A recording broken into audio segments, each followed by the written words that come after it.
the Ghost of Harrenhal. My name's Simon. And I'm Mackelly. Thank you for joining us for episode 160 of our chapter-by-chapter book review of A Song of Ice and Fire by George Martin. Today we're discussing chapter 16 of A Storm of Swords, that's Sansa 2. And as we've just now passed our 3rd year anniversary, you probably know by now that we're going to chat about the chapter. We're going to try not to spoil any future plot points for you, and hopefully we're going to provide you some entertainment along the way. And if you don't know all that, we've got some in-jokes we're going to have to explain to you. They crop up again and again. We'll summarise what happened, discuss our thoughts on it, provide some useful background, compare it to the television show, indulge in a little pedantry, and cover some relevant news and listener correspondence. Be sure to check out the show notes. They provide some additional information about the characters and other things of note in this chapter. How are you, Mackelly?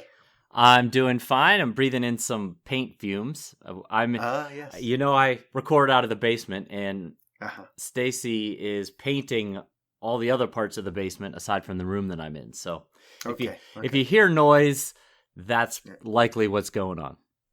Or your head hitting the keyboard as you collapse. Yep. Yeah, okay. At least you're on video with me. So if you see me collapse, you can know to call 911 or be like, all right, well, we're done for the day. How are you? I know you just got off a call with your family, a weekly scheduled call, right? So how did that go? The regular family call was fun and entertaining as ever. How about you? Well, we weathered Hurricane Ian fairly well. Yes, it was. You know what? I think I completely underestimated that. I was like, we're going to get some rain, but I woke up to like devastation. Like the all around us was covered in broken limbs. Right. Yeah. Our property was quite a mess. We fortunately didn't have any large trees come down or anything, but we had plenty of large branches and debris everywhere. So, where I park my cars is like branch falling central. Yes. So when a big storm is coming, I move them down the driveway to protect them. Yeah, most of the cars anyway. Yes, exactly. The cars I care about, I move. But I didn't bother this time because like I said, I completely underestimated what was going to happen. And a huge branch fell where I would have put them. Okay. Good thing you underestimated. Exactly. I got lucky. I mean, this thing is massive. It's going to take me days to chop it to bits. Oh, goodness. Well, first of all, we know we're quite fortunate that we just had some debris to deal with, and folks in Florida had it a lot worse. So, of course, our hearts, sympathies, and thoughts go to those in Florida who are dealing with significantly worse things. But one of the, I guess, in the scheme of things, minor hardships that we dealt with here in Casa de Rey is it Del Rey or De Rey? I don't know.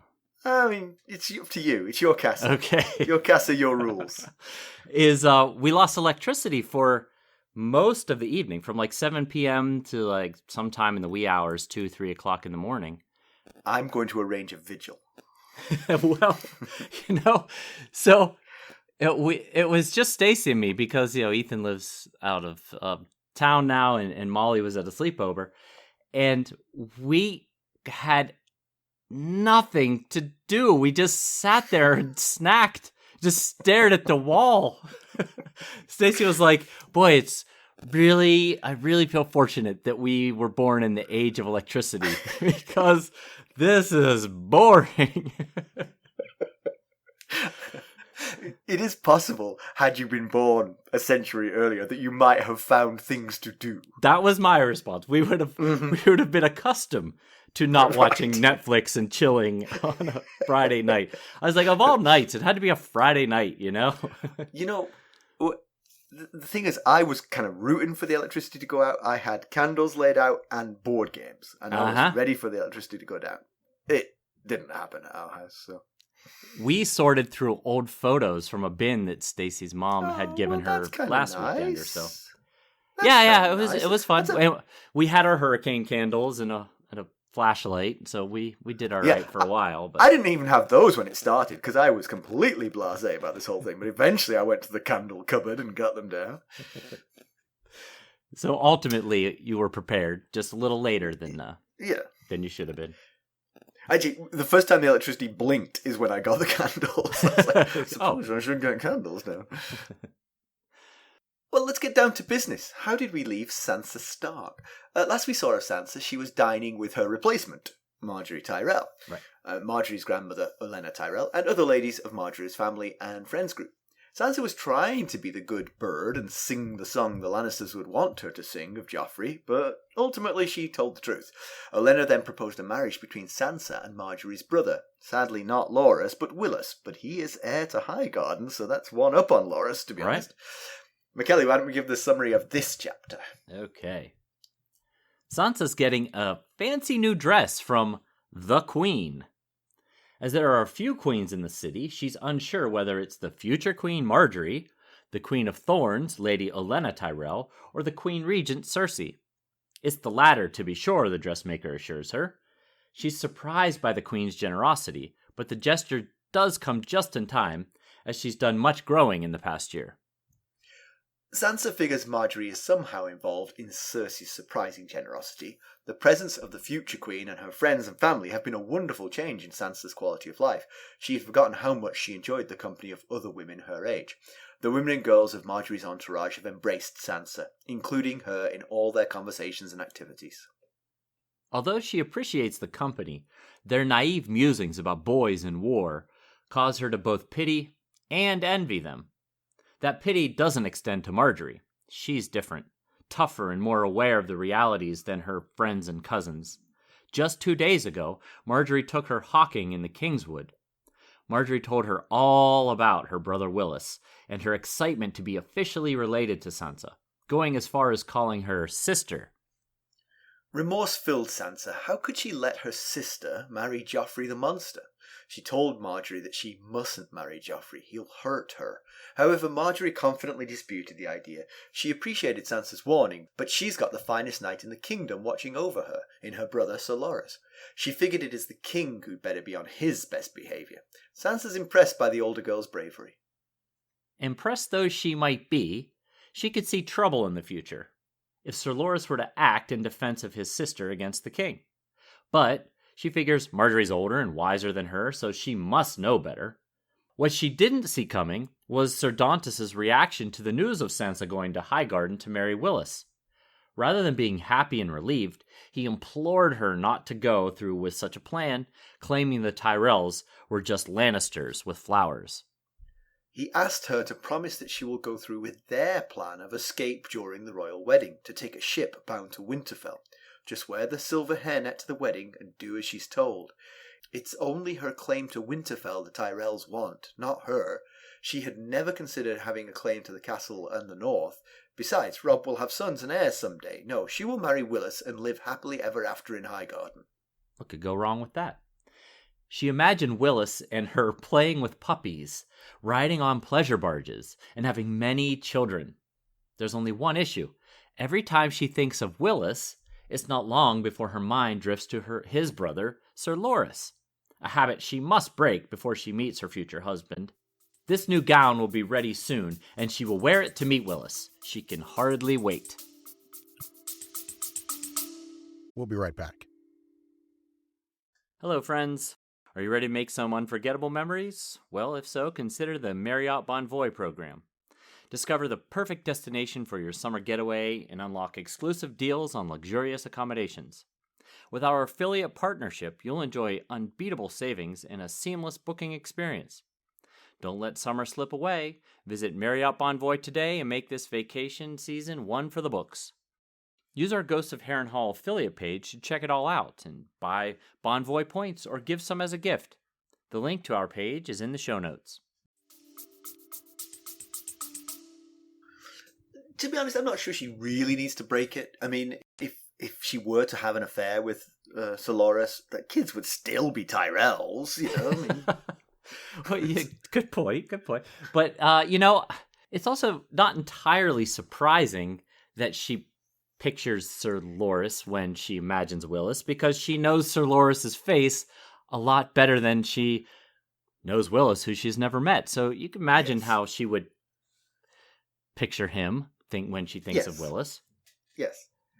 And I mean, we've got only scraps to go on Willis, but I imagine he's going to be a kind and gentle husband. He sounds like it. Sure. Yeah. On paper, of course, Joffrey sounded pretty good on paper too. That didn't work out. But how many Joffrey Baratheons can there possibly be in Westeros? Well, there was one in Westeros and one in Essos, but he got a golden crown, so he's not coming back. Right. So, yeah, to summarize the chapter, Sansa's going to get a new dress. It presumably there's more to it than this, because otherwise, why is the chapter here? Yes. I mean, there was the sort of flashback to the conversation with Margeary, but then that was just a reiteration of things she'd already told Margeary. So it wasn't like that moved things forward. There's the Ser Dontos part where he argues that this is a bad idea, but from Sansa's point of view, it's got to be tempting. I mean, his plan is fraught with danger and is being orchestrated by a drunken fool. Yes, that is the inherent danger right there alone. Right. Not to mention what would happen if she got caught. The Tyrells' plan involves her marrying the richest lord in the Seven Kingdoms and living happily ever after in a beautiful place. Right. Yeah. Well, let's go through the chapter and see if we can see what we can make of it. Yeah. So, I mean, the first thing, the chapter, like you said, the summary could just be Sansa gets a new dress. So, let's... yes, although she doesn't actually get the dress. She just gets fitted for the dress. We don't True. know what the dress is going to look like, you know. Yes, that is true. Maybe Cersei is going to make her look terrible. Maybe she's like done her colour palette and is going to choose the exact wrong colours for Sansa. Maybe a lurid orange to clash with her red hair. Yeah. Stacey always insists that Ethan wears the wrong color palette all the time. He has a propensity to like the oatmeal color, you know, that kind of brownish tone, and she constantly says he does it just to get under her skin. So maybe she's going to provide an oatmeal colored dress too. But you know, is this dress more than just a dress? Is there a reason why this dress is the focal point of the chapter, or the concept of the dress? Is the benefactor of the dress trying to get the inside track on using Sansa to their advantage? Yeah. Yes, although it feels like murdering her father and psychologically torturing her and keeping her in prison, even Sansa wouldn't be bought off with just a dress. Right, exactly. Yeah. I mean, you could argue, well, Cersei is hearing that Sansa's spending all this time with the Tyrells, and maybe she's trying to butter her up a little bit, even the score. But like you said, considering everything that's happened, is going to take a significantly greater gift than just a dress. Probably nothing. In fact, when she's thinking about the children she's going to have with Ser Loras, she thinks, and I will teach them to hate the Lannisters. So let's hope that when she actually had that thought, she said Sir Willis, not Ser Loras. But did I say Loras? You said Loras. Even I can't get Loras out of my head. You've fallen into the Sansa trap. But the thing is, the more you muse on this, I mean, it took me a while. I mean, I've read the chapter multiple times, and we've written notes on this and thought about it. The terrible and scary conclusion comes that this dress might be a wedding dress. That this is what Cersei's plan is. That she has a different marriage in mind for Sansa.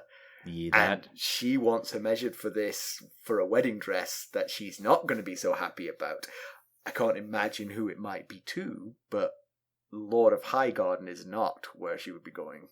Right. And so the seamstress, or dressmaker, I'm not sure what the proper term is, mentions that the dress will be ready much sooner than for the royal wedding, which would fit with your idea in one way, is that after the wedding, Queen Margeary might have more authority to decide where Sansa goes. Yeah. Right. Yes. Right. So if you do it before the royal wedding, then, if this Cersei who's considering this, putting this whole thing together, then it makes sense because she would still have the Queen And the Regent. dressmaker is adamant that it is Cersei, nobody else. I mean, she said she heard it directly from Cersei. It's not like it was...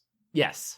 And that does certainly give credence to the idea that it's Cersei. But it could also, you can't always take everything that people say. No. You know, she could be just bragging that she knows the queen that well, that the queen told her herself, when really she's assuming that it's the queen. But it does certainly lead you to believe that it is Cersei of the three queen options that she's considering. And you've hit the nail on the head with that key line about it being ready long before the royal wedding. If this was the dress, it wouldn't be beyond the realms of probability that Cersei would want Sansa in a nice new dress for the royal wedding. Sure. That is completely plausible, especially given that Sansa keeps growing, you know? Right. So this could be entirely benign. If it were, it would not warrant a chapter.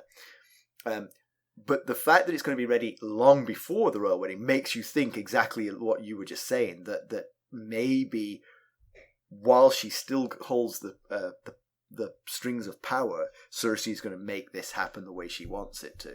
Yeah. And she'll still be the Queen Regent even after they're married, but there'll be more power given to officially Queen Margaery Tyrell at that point, you know. So then right now she's just Margaery Tyrell, the future queen. But then the question Sansa asks, what color will the dress be? And the dressmaker doesn't give a direct answer. She says something like, "Oh, leave the color to me. It's going to be more beautiful than any dress you've ever had." And that made me wonder, does the not answering that question, does that mean something here? Does possibly that give us an idea of what it's for or who's commissioned it? If it's green, does that mean that, is the Tyrells that were behind it? If it's red, then clearly the Lannisters might be involved. If it's white, could that be a marriage situation? Yeah. I don't know if all brides wear white dresses in Westeros or not, but I wasn't sure about that either. That was a question that I was sort of mulling. Is white? I mean, clearly in Western culture here, if the seamstress said, "Oh, it's going to be a white dress," that would be a clue. Right. But I'm not sure that applies in Westeros. But I get the feeling that's what's being hinted at here. The reason she withholds the colour is because it's white, because that would clue Sansa into what's happening. Yeah. Although I don't know. The Stark colors have white. The Stark banner is on white background. You could argue that, but I'm going to guess that the seamstress was told under no circumstances is Sansa to know that this is a wedding dress, Right. Yeah. But Sansa is beginning to have a little bit of fun. She's palling around with Margaery's three cousins, who are called Alla, Mega, and Eleanor, who describe themselves as roses from lower on the bush, which is, I mean, it's nice to accept your lot in life. Sure. Yeah. But they're young and innocent, much like Sansa, only innocent. And they're obsessed with gallant knights and chivalry and boys wearing their favours in battle.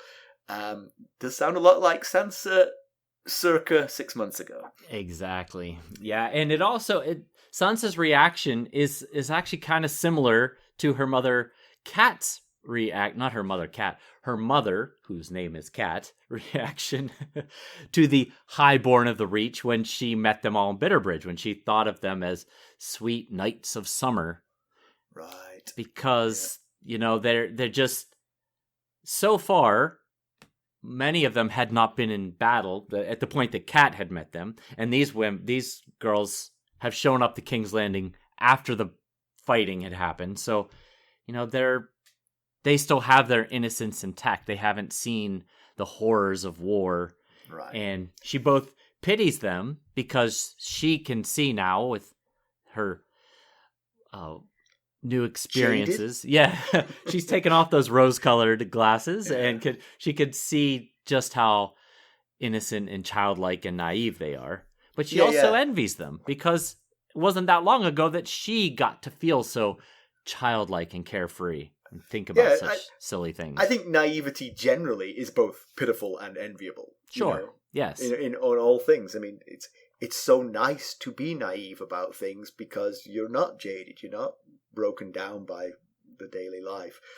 But you can't help feeling a degree of pity for those who see things that way when you know the truth. So Yeah, right. yeah, she just these thoughts make her seem so much older than them, even though she's the same age. Or Yeah. actually, I think she's actually a little bit younger than them. Well, Oh she's right on the same age as them. Yeah, I think yeah. Eleanor is flowered, so she's probably around the similar age. Mega and Alla have not yet, Are but young.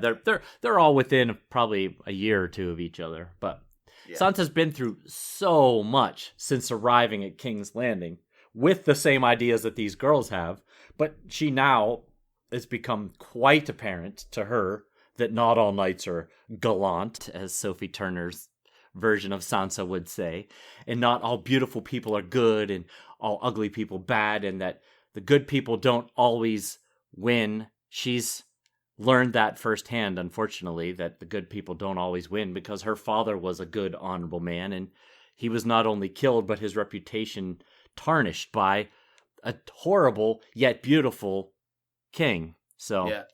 I think it's slightly strange that Mega feels so sorry for Sansa for losing Joffrey and his beautiful lips. I mean, how ignorant must Mega be to not also remember that Sansa's husband, Sansa's father, was murdered by the same person, and so you might think to be a little bit more sensitive about that issue.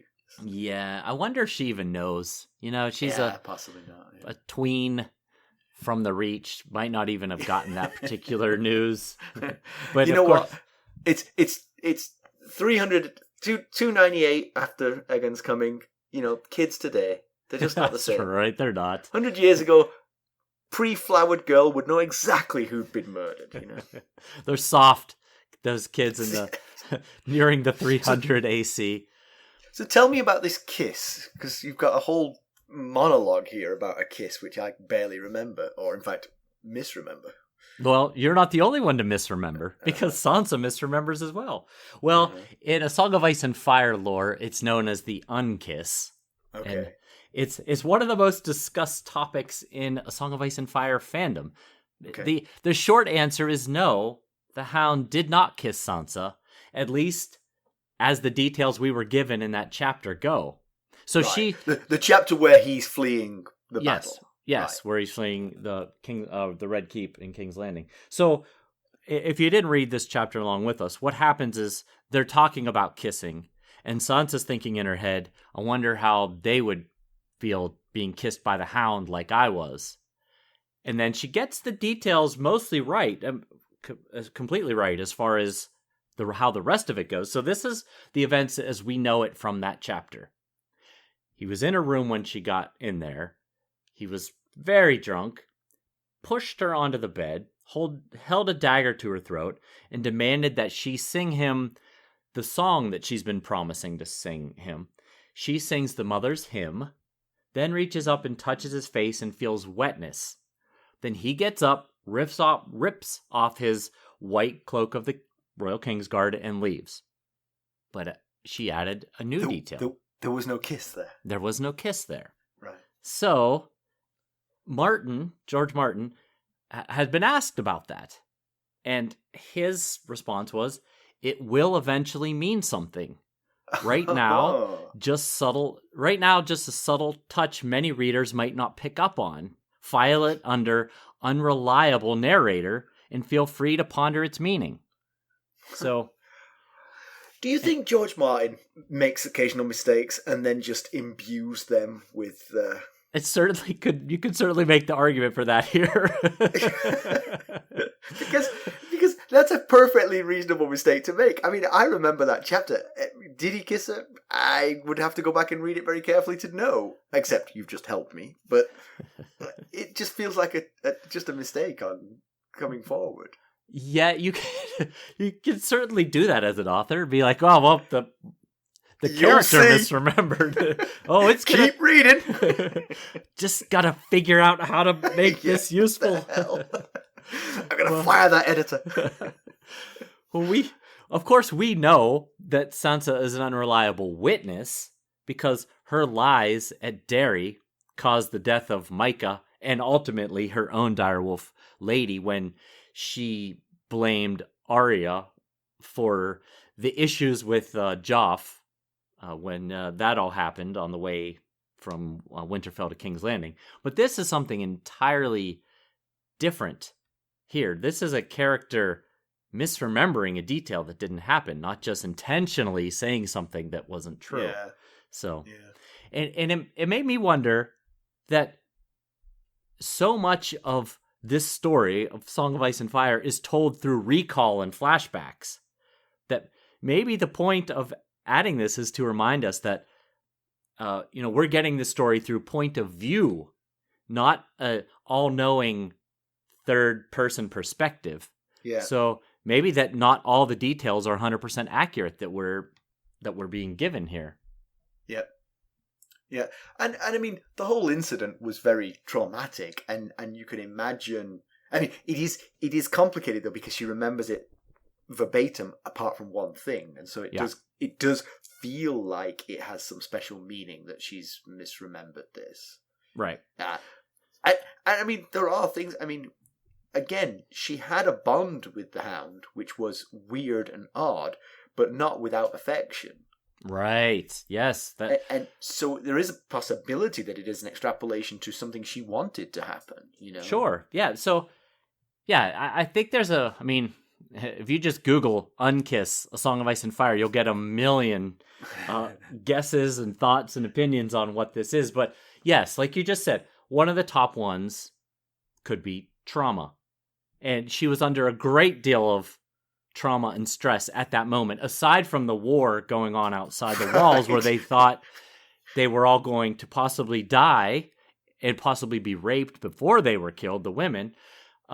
She's also being held on the bed with a dagger to her throat by a very drunk, very strong, dangerous, scary man who's told her recently about how he loves to kill people when he had a sword to her throat. So I did a little digging on the effects of trauma to memory. And I found a particular passage from the Canadian Department of Justice website. Okay. And it goes like this. Traumatic events such as sexual assault are converted differently than more routine, everyday experiences in life. It's well known within the scientific and psychological communities that human memory and recall do not function like a tape recorder faithfully recording events later to be recalled on command. Our memories are fallible and have gaps and inconsistencies. As a result, we recall and narrate traumatic events differently than routine events. The effect of fear, threat, or states of intense stress on memory can result in intensified memory recollection, or it can result in fragmented or impaired memories. End of quote. Well, I was paraphrasing. I was taking snippets. Not paraphrasing. I was taking snippets from that much longer article. So, yes, it very well could be trauma that caused her to fragment the memories of that event. Yeah, I'm still. I mean, I'm seeing sort of various horses sort of vying for the title here. My money is still on. It was just a mistake. He's trying to give it some gravitas. He's hoping that he shuffles off this mortal coil before anyone hauls him up on it. That is certainly another arguable point you could make. But like you said, the other one is she clearly does have very confusing, complicated feelings for the Hound. Right. Multiple times and since he for left. Her. Yes, exactly, yes. And multiple times since he left, she has wished the Hound was with her, has wondered if she had gone with the Hound.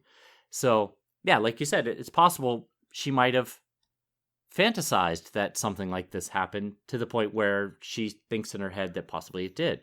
And to be clear, I'm not saying she's fantasizing it in a sort of sexual way. I think she's just perhaps imagining that was a logical conclusion to what happened. Right. And so in the trauma, it becomes something that did happen, Yep. Good clarification there. Yeah. So Margeary is very different from her cousins. The three cousins are sort of they're early Sansa, and Margeary is more like late Sansa. Right. She well put. She's been through a few things. She got married. She lost the husband to murder. Yeah. And she's more aware of what happened in the battles, I assume. She also has, I mean, cousins share grandmothers, don't they? So they all do they share this grandmother? It depends. It depends what they mean by cousins, probably. Right, which side of the branch they're on. She has a grandmother, Lady Olenna, who is as cunning as a fox, and she's getting some of that from her, but both genetically and by training, I think. So she's Margeary. It's funny actually. On this reread, I had forgotten how important of a character Margeary was. I thought she was just a sort of bit part character, but in actual fact, she is quite prominent in the books, more than I remembered. Right, she brings a lot of things together. She's kind of she brings Renly and what his desires and goals as becoming a king was, and now brings those experiences into the Lannister king royal aspirations. So yeah, she does tie a lot of things together. Yeah. Margeary calls Sansa her sister. So it feels like, in Marjorie's view, it's a done deal. This is going to happen. And I think it's both. That's both a belief, but also a sort of reinforcement. If by making it seem real to Sansa, you can sort of reinforce her into believing it herself and agreeing with it. And I think that's kind of what's going on there.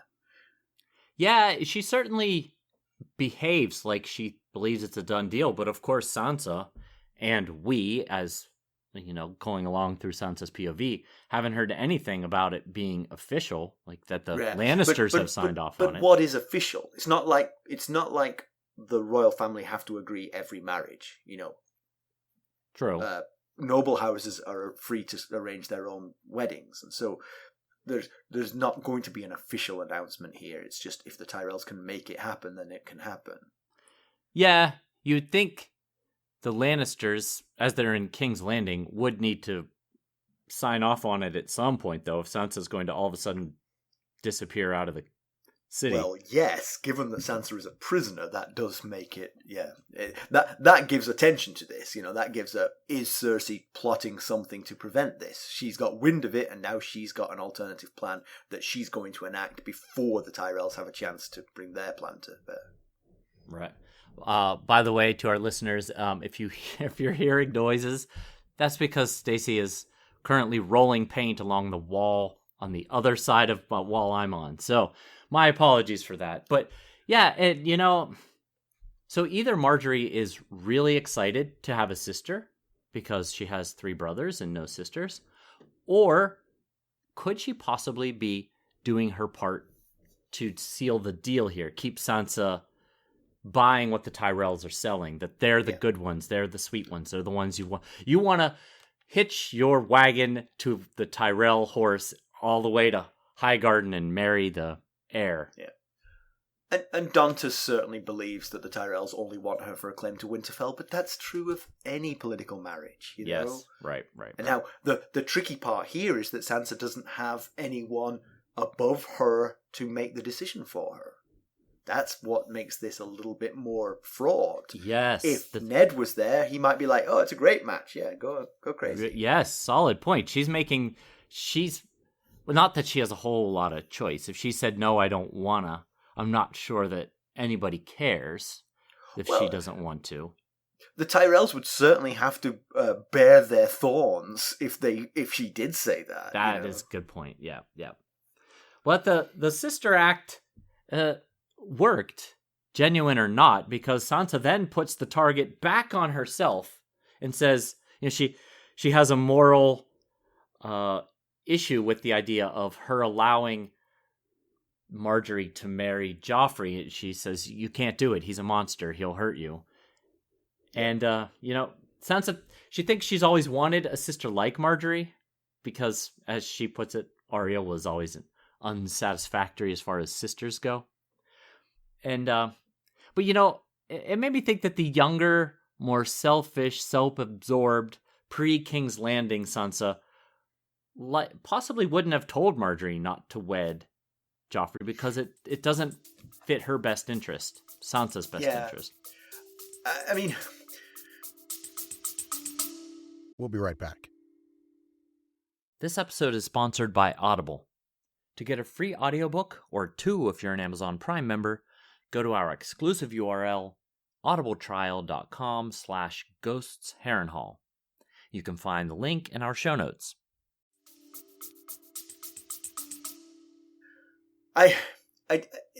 There's a tricky thing here because obviously Sansa is brutally aware of what Joffrey's like and wants to protect Margeary from that because she is fond of Margeary. The question is Margeary hearing it, believing it, and going into it with her eyes open, or is she simply not getting the message? Is she just unaware of just how bad Joffrey is? Certainly, from watching the TV show, I felt like Margeary and Lady Olenna totally understood. They were like, okay, we see it, we know how to deal with this. In the book, I'm not as convinced. I think there's some ambiguity here. Agreed. That Margeary is perhaps, her ambition outweighs her common sense on this one, and she wants to marry Joffrey no matter what, and she's going to be rudely awakened when she does marry him. It's definitely unclear in the book. I can't remember exactly how it's portrayed in the TV show, but in the book, it is definitely unclear how she's going into this marriage. But the whole thing about Ser Loras is legitimate. If you have a Kingsguard who is your brother and is very fond of you, then he could prevent the king from hurting you. It puts him in an awkward situation, but it could prevent it. Definitely does. So Marjorie's thought is, oh, don't worry about Joff. He's the one that's going to have to behave because I've got my brother looking after me, and he's the finest knight in the land. But there's definitely some flaws to that plan because Joff is the king, not just some guy, and the Kingsguard does what he says, or else they face his punishment. And he's got 6 other members of the Kingsguard. Well, several are away, but he's got several other of the Kingsguard to do the command anyway. If Loras balks, or if Loras tries to attack Joffrey, you would have to think that Joffrey or Tywin or Cersei would be smart enough not to leave Joff one-on-one with Ser Loras in a situation where something like that could happen. But Sansa's also, she really looks up to Margeary. She thinks she's so brave and so smart. But Sansa knows the situation better than Margeary. She's uniquely qualified expert on this subject of being betrothed to Joffrey Baratheon. And she realizes that he can only hold his temper for so long, only behave for so long.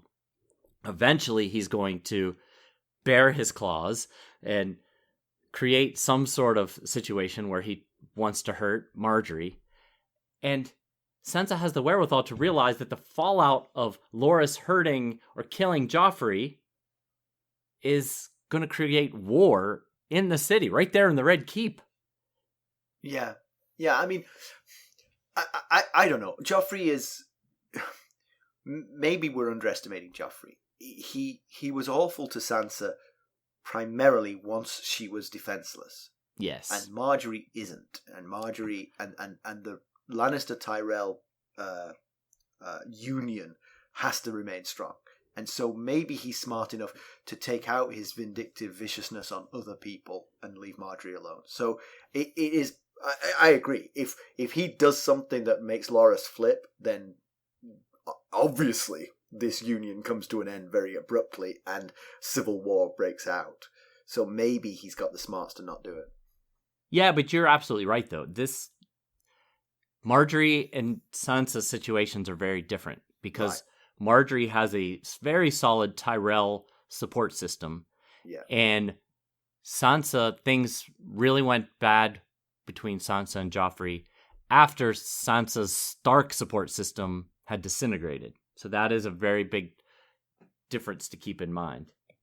There's something in the notes here about Tyrion getting an answer to his question.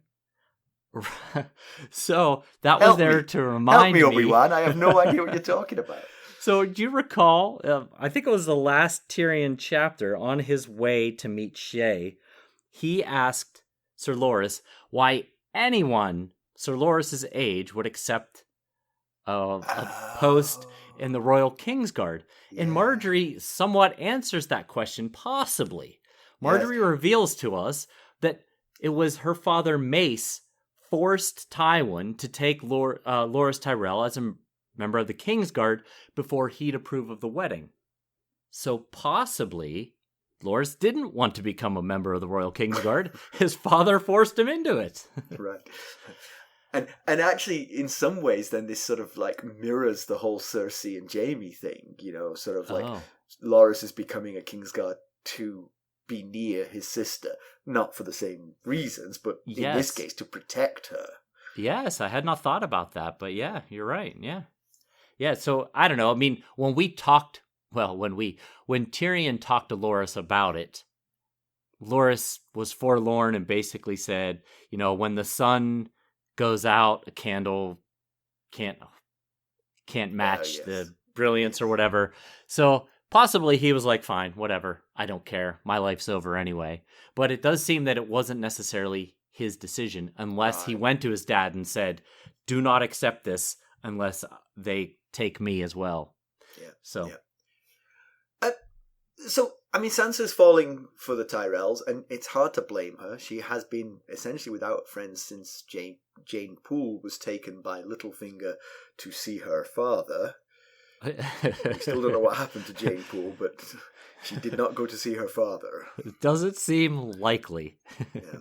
But she has been duped by another queen, and so she's got guards up internally against this. But I mean, she is someone dying of thirst, and they're a glass of water, the Tyrells. So you can't really blame her.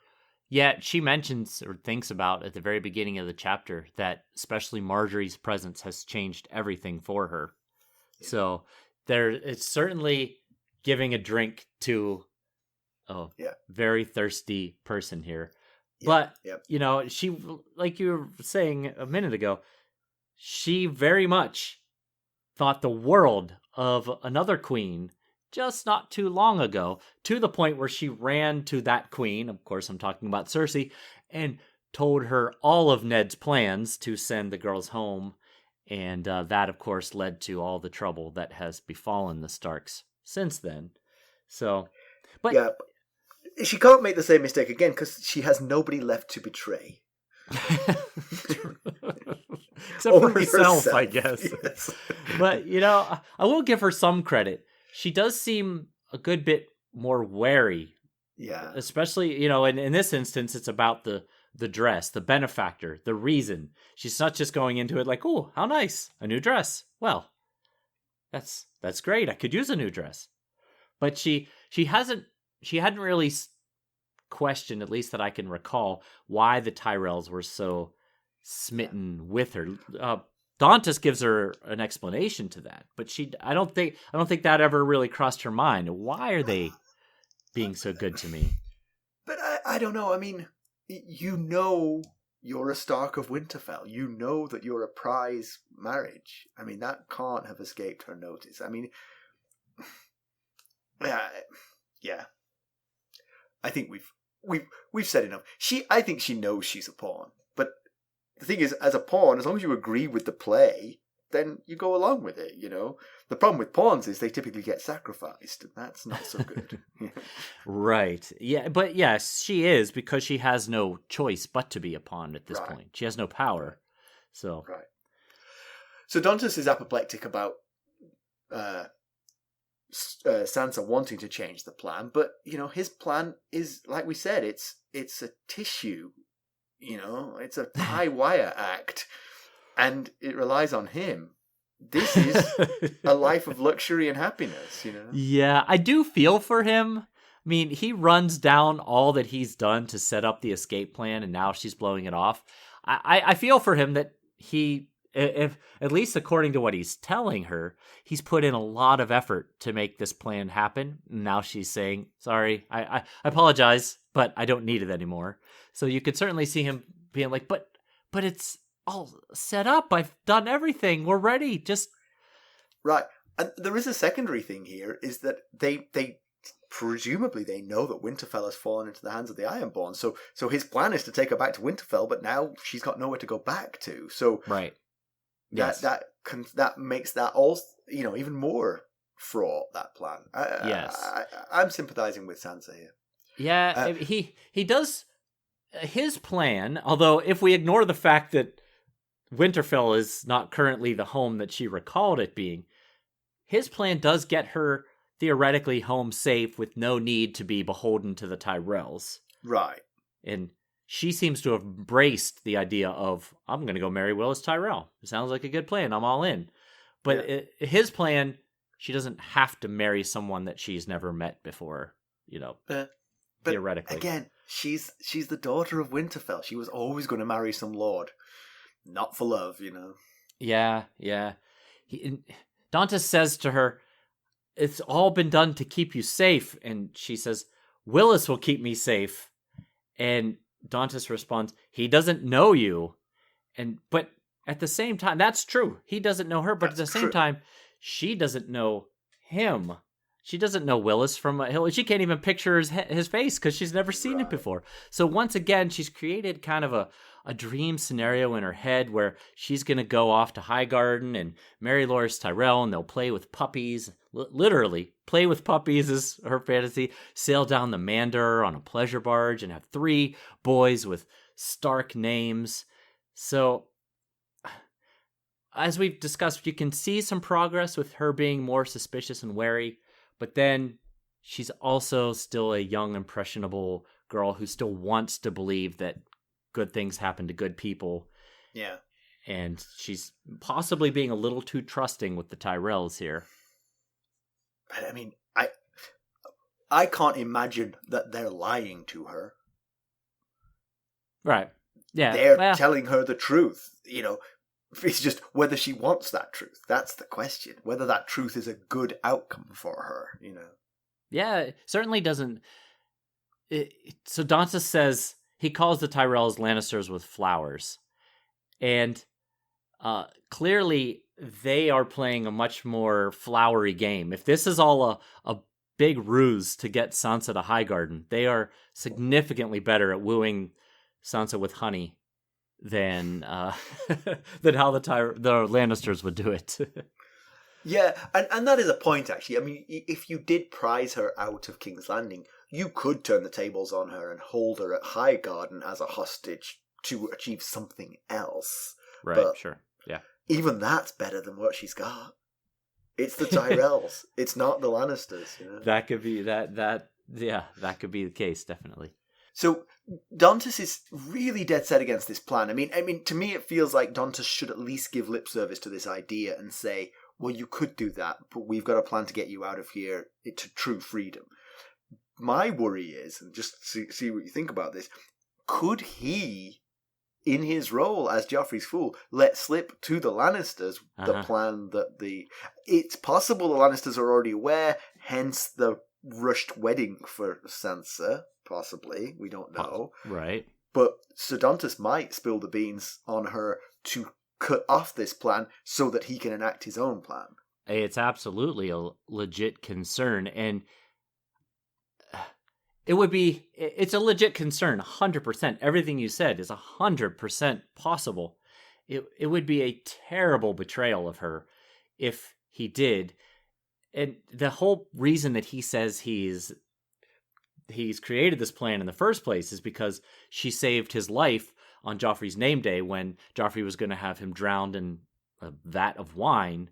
So to repay her by sabotaging her plan of choice would be pretty terrible betrayal, I'll say. Yeah. Unless he is sure that she'll be mistreated by the Tyrells. And that's his internal argument. Ser Dontos Right. can convince himself he's doing the right thing by saying, only my plan gets her to what she actually needs, wants, deserves. Yeah. Right. He also reiterates that she has to wear the silver hairnet to the wedding. I don't know why he's so obsessed. Yeah. The description of it in the chapter when he gave it to her, He said, "It's magic, you see. It's justice you hold. It's vengeance for your father. It's home." So the fact that he randomly, when he's so frazzled by this possible change of plans, that he remembers when he's telling her, "No, we have to stick to the plan. Joffrey's, the royal wedding, it's not that far off. Wear your hairnet. Boat to ship. Ship to home." That he remembers, "Oh, wear that hairnet that I gave you." It certainly seems like it comes to play in the escape plan somehow. It's like a parachute. She jumps off the wall. Maybe she's going to be grabbed by someone, and the plan is grab someone that's wearing that silver, very specific silver hairnet, I guess. So we shall see. I mean, the only description we have of it is that it looks like a silver spider web. So we don't have much to go off of as to why it would be important for the plan. But he reiterated it here, so it seems like there's some reason why she needs to wear it. Do you have some background for us? I do. So Margeary thought that her brother Loras, as a member of the Kingsguard, will protect her from the king's punishments. Reminds Sansa of Aemon the Dragon Knight and his love for his sister and queen, Nerys. Nerys was married to their brother, King Aegon IV, a.k.a. Aegon the Unworthy. We need a nickname for him, too. Can't just go with Unworthy. Yeah, we can't have the real nicknames. We right. Aegon never harmed Nerys, likely due to being afraid of his brother Aemon. She also recalls that having a Kingsguard protector didn't save everyone. When another member of the Kingsguard fell in love with one of the king's mistresses, Aegon killed them both. That Kingsguard was a man named Sir Terence Toyne. Tall, dark, and handsome that he was, he became romantically involved with Lady Bethany Bracken. Now, Bethany was the 7th of Aegon's mistresses. Her older sister Barba was the king's 5th. Barba and their father, Lord Bracken, who was Aegon's Hand of the King at the time, were sent away from the Red Keep when Aegon replaced Barba with Melissa Blackwood, as even the king knew never to mix Brackens and Blackwoods. Barba and her father groomed Bethany to one day swoop in and push Melissa out to get the Brackens back inside the king's inner circle. Obviously, she was ultimately successful in that mission. Unfortunately, she found the king's touch repulsive. She eventually turned her attention to handsome Sir Terence. Before long, the pair were caught in bed together by none other than the king himself. Eesh. They tried to appeal to the king's sensible side, explaining that they were in love.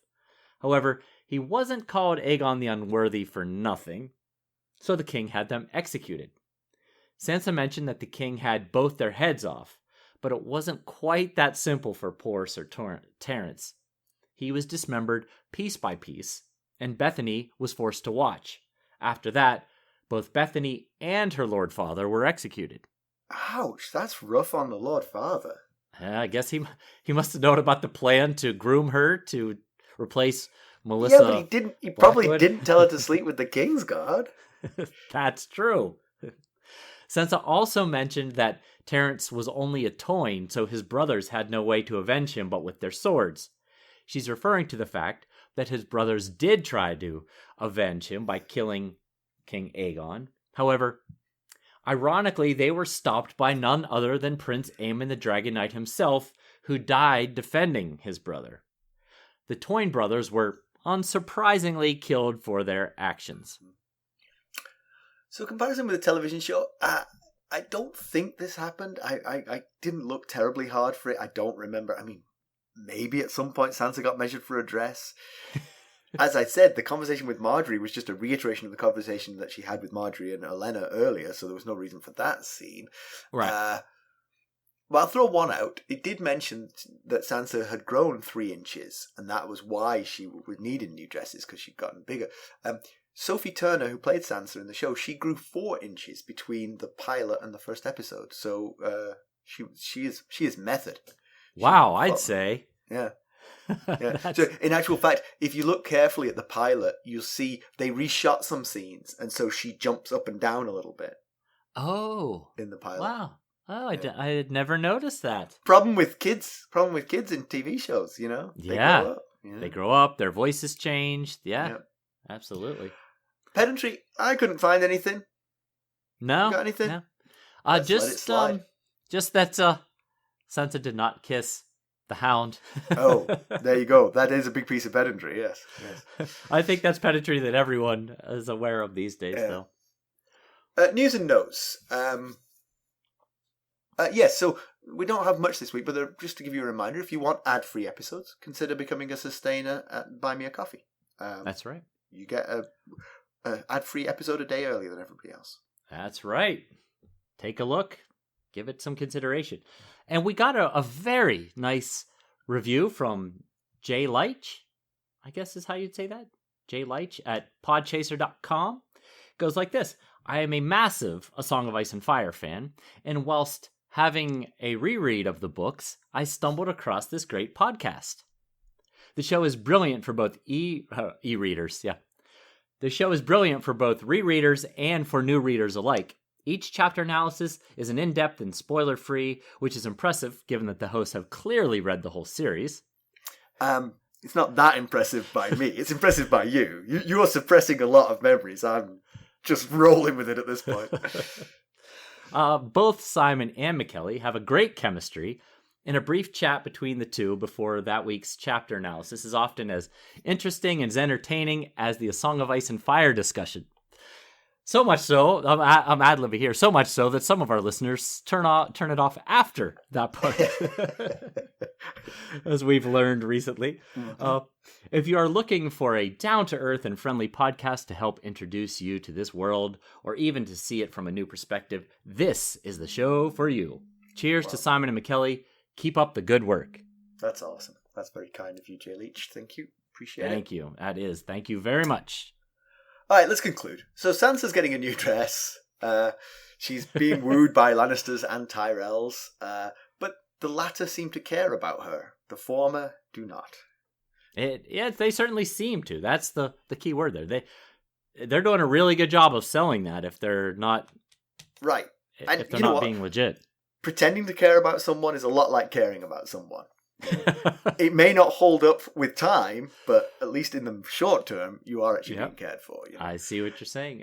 But there is a common thread of self-interest. I mean, that's the thing. They don't want to marry Sansa to Willis because they are sad about her plight. They want to marry Sansa to Willis because she's the heir to Winterfell. I mean, it's Ser Dontos isn't wrong about that, but I don't think it's news to Sansa. Oh, yeah. I hope it's not news to her. She's young. She could be falling for their act all over again, but she's at least seeming a little bit more wary this time. But the question is Margeary who she appears to be, or is she playing the role to keep Sansa buying what the Tyrells are selling? You said in the TV show she seems much more aware of what's going on. In the book, I think it's unclear whether she is just a really sweet, highborn lady with all the good graces that a highborn lady should have, or if she knows what her role is. I will say, in the TV show, there is a scene, which is totally not in the book, where Margeary goes to Joffrey and spends time with Joffrey and sort of tries to share interests with him and is very seductive. And you can see that she's actively working to sort of get a measure of him and understand him, and also see if she can sort of tame him. So she's definitely working it. It's not there. She's not going into this simply not believing Sansa. She's going into this believing Sansa and wanting to know what she has to do to keep herself safe. Sure. And you say that's from the TV show. Yeah. Yeah. And she does mention to Sansa, she does believe her. She does believe that Joffrey is what she claims he is. But, like we said, Ser Dontos, his plan is the only one that gets her to true freedom. Right. But unfortunately, it's freedom and life on the road because there's no Winterfell to run back to, Yes. She'd have to get to River Run. Yeah. Yeah. Yeah. So Which will she choose? This dangerous path to freedom or a very comfortable trap that perhaps further betrays her family? I mean, that's the one thing. She has to make this decision knowing that she's making it on behalf of her entire family, and she has no idea if her family would be pleased with this decision. Yes, good point. I mean, geopolitically, the Tyrells have sided with the Lannisters, and therefore they're against the Starks. So maybe she might see this as, well, I'm actually creating a bridge between the Tyrells and the Starks, and that could be good for our family. Yeah, as you say that, I'm just remembering Kat saying, why couldn't, if you were going to fall in love with a woman, why couldn't it have been, well, she didn't actually say this, but she thought it in her head about Robb, why couldn't you have fallen in love with Margaery Tyrell? Well, we're doing an end around here with Sansa and Willis. Right. So, yeah. And any chance that the Lannisters allow the Tyrells to take Sansa to Highgarden willingly? I mean, they're still in, like you just said, they're still in open war with Sansa's brother Robb, and she is about the biggest captive, most important captive that they have, and they don't know that Jaime's been freed. So would they... I guess as long as they can feel safe that the Tyrells will keep Sansa from the Starks? Yeah, maybe? it's a tricky one, because keeping Sansa a captive is a pain for the Lannisters. They have to keep her. They can't let her go. And it's awkward. By marrying her to Highgarden, she's free now. She made her own choice, But she's also still on Team Lannister Tyrell. So there could be a reason to do it. They're going to say no, because the Lannisters don't like anything that isn't directly benefiting them. They don't like indirect benefits. They like direct benefits. Right. This whole the high tide raises all ships. That doesn't cut it for the Lannisters. Right, exactly, yeah. I mean, I can imagine the Tyrells trying to sell it to the Lannisters, but just the Lannisters just not buying it. Yeah, unless the Lannisters possibly want to marry Sansa off to Tommen, Right. Otherwise, the Lannisters would want her to marry to somebody on their side of the cause. Right. Loras Tyrell would be a possible consideration. Tommen's a good choice, but of course, the question is do the Lannisters want to forge something with the Starks? It might be better to have, one step removed, have the Tyrells forged to the Starks, so that you can keep Tommen for whatever else you might need, Dawn or whoever that you might need to form. But it's an interesting thought. Yeah, they've got Myrcella going to Dorne, but there's other alliances that they could use. So what does it all mean for Brienne? She's going to get to King's Landing and find neither Stark girl there, perhaps? What happens then? Right. Maybe even if Jaime has no plans of cooperating with the agreement that he made with Kat, it sure seems Brienne plans to finish the deal. So what happens if she gets there and neither of the Stark girls? Right. Then what? Right. Then she's got to go for a wild goose chase across Westeros, possibly. Right. Well, particularly if she goes with Ser Dontos, because who knows where she'll be there. Yes. At least if it's with the Tyrells, it's probably Highgarden. Yeah. I envision if she gets into that ship with Ser Dontos, she's going to have a similar ride around the narrow sea that Myrcella had on her way to Dorne. All right. There's 3 ways that you could help us. You could leave us a review. You could buy merchandise at ghostsofharrenhal.threadless.com. Or you could buy us a cup of Arbor Gold at buymeacoffee.com/ghostsharrenhal. Become a sustainer at the Lord Paramount or Knight of the Realm level, and you'll get the ad-free version of the show. A day early, nonetheless. And as always, you can reach us at ghost.harrenhal@gmail.com. You can go out and follow us on Twitter at @GhostHarrenhal. We're on Facebook, Instagram, Discord, and YouTube. Thanks for listening. Thanks. Bye. Bye.